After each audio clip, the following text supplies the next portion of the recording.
Hello grapplers and welcome to a new video. I am Kerplunk and today we're going to talk about Leverless because yes, I've been playing on Leverless for the past, I don't know, 2-3 days and I have some opinions. I'm not going to do a review right now of this specific controller, but I'm gonna. This is the Haut 42 G16. It has a lot of buttons. But we're not gonna talk necessarily about this, but the general Leverless experience. Let's start with the cons. The first thing is how weird inputs are. If you've played fighting games on stick, on pad, it kind of makes sense how you do the inputs. The quarter center forwards, quarter center back, 720s, 360s, you know what I mean? It's very weird doing those inputs on a Leverless controller because you have to either piano the moves or use shortcuts, and I'm gonna talk about shortcuts in a few moments, or just swipe. So you do have to switch the way you look at the inputs. You don't necessarily need to do the quarter center forward using, for example, down and forward, as you would, like this. You don't necessarily need to do that if you take into account the SOCD cleaner, the neutral that is required for the Capcom tournaments. So you can do a few more things if you hold certain buttons. You can do basically the moves in a different way. However, my point still stands. It is very weird to try to adapt something you've been doing for a long time and change that to inputs with only buttons. Still, the game has some issues, and this is mostly Street Fighter 6. Even though you can do the inputs faster, sometimes the game doesn't register down or down forward or forward. So the game has some issues with the way you press the directions and how you get the inputs. And that is basically Street Fighter 6 because the buffer is so huge. The game has a weird input reader. Those problems are still very common for even Leverless. So you won't escape technically the input reader, but it's gonna work in a different way with Leverless. You need some finger coordination and some finger strength. It is not easy to do the moves on a Leverless, especially when you have to use fingers that you might not normally use, especially if you're not used to playing instruments or typing using all your fingers. For example, your middle finger or your ring finger. They need to do a lot of work when you're playing on the player 2 side. You basically need to put a lot of hours into just not necessarily learning how to do the inputs because you have some understanding of how you have to do them, but you basically have to taught your left hand in order to react how you want the inputs to be done in game. And I put this in cons, but I'm not really sure if this is one. These controllers are not the answer, but this is not the response to being a better player. You can do that with a pad, with a stick, with a Leverless. You don't necessarily need to go out of your way to buy a Leverless controller and think this is gonna be the solution to all your problems. Just play with what you have, and if you feel for some reason that maybe your hands get tired or lever controllers or their pad is not really comfortable for you, maybe you can try a Leverless. I suggest going for the cheaper ones. Don't go for a Kitsune right away if you want to try a Leverless. There are several options, several places where you can get cheaper options for Leverless controllers. But yeah, these are not the answer, and I can't stress that enough. So what are the pros then? Inputs are stupidly fast. Once you get used to either swiping or just basically the shortcuts for supers, you can do SPDs super mega fast.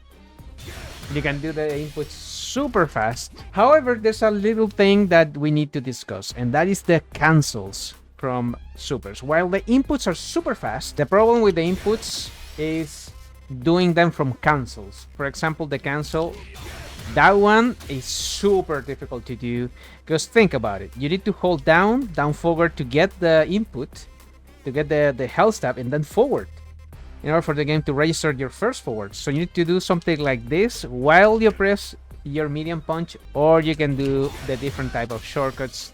I'm still practicing health stab cancels. As you can see, they are not easy. They take a little bit of time, but once you get the timing, you can definitely get them. Canceling from normals is kind of strange, difficult to do. The control of your character is fantastic. You actually feel like you're not missing any inputs while you're playing the neutral. To do things like you're would normally not do. For example, with punishing with the drop kick, the grounded drop kick, or even use dry brush in the neutral for with punishing. Those things are not necessarily something that you would do on a stick or even on a pad, because there's a little bit of travel from back to forward. So this is so fast. It is so easy, for example, to swipe, and this will be basically a shimmy with SPD.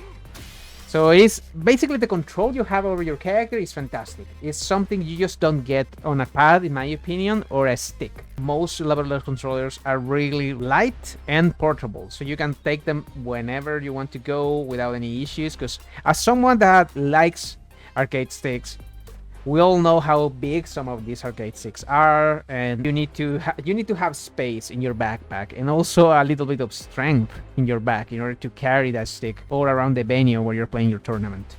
So it is a big difference. That might be a con for some people, because these controllers are really small. You might need to have some sort of support below your controller so you can put them on your lap and the controller doesn't move around all the time. So that is something that you might need to do if you buy like a snack box micro or something like this, like the Haute 42 G16. There are options that are bigger, like the regular hitbox, the Haute T series. Those controllers are bigger. So there are options for everyone. But if you play the smaller ones, just be careful, because you might need to put something on your lap in order for the controller to actually stay there. Just wanted to say a few extra things, and one of them is that you need to use shortcuts. I've seen a lot of videos in relation to Leverless and how to play on Leverless, and some of them mention that you might not want to go for shortcuts because shortcuts are different between games. So the way you do SPD, for example, in this game might not be the one in Grand Blue. There might not be the same shortcut, but I don't think that is the case. I believe you need to go to every single game you play and try to learn as much shortcuts as possible, because that is basically one of the strengths of playing on a Leverless. Having all those shortcuts so you can do things faster. That is basically the thing. This is, again, just a me thing, but I do think these controllers are really freaking cute. All of them have really fun colors. Button caps, obviously, you can open a lot of them and hot swap your switches. You can do a lot of things with them. This is my first one, but I do want to collect a lot of them if I can get a proper hitbox, a mix box. But maybe that's a me thing, because again, I like arcade sticks, I like controllers, so yeah, that might not be your case. Position your hands correctly around your controller. Put them in such a way, if you play for longer periods of time, you don't feel wrist pain. I try to keep my hands as straight as possible so I don't feel any kind of wrist pain. I've seen a lot of people trying to use Leverless because sticks hurt their hands, so they try to do Leverless and they still don't feel great while playing. And that might be because the position of their hands is not the best. And to be honest, I don't think I've seen a video talking about the dangers of wrist pain, carpal tunnel, or other kind of diseases for fighting game players. And that might be something we cover in the future in this channel. That is mostly it. I've been playing Leverless for 2-3 days, so my experience is still very fresh. I might have some more opinions later. I do have a tournament coming, and I'm gonna play on Leverless, so yeah, I need to work on my inputs. And obviously, don't worry, I'm gonna keep making Sanky videos, tech videos. Probably I'm gonna have to bring out my stick in order to show you the tech. But I'm gonna keep making videos and videos about controllers, maybe, if you're really interested. Let me know. I stream on twitch.tv/Kerupu. Have a great week, and I'll see you in the next video. Bye bye.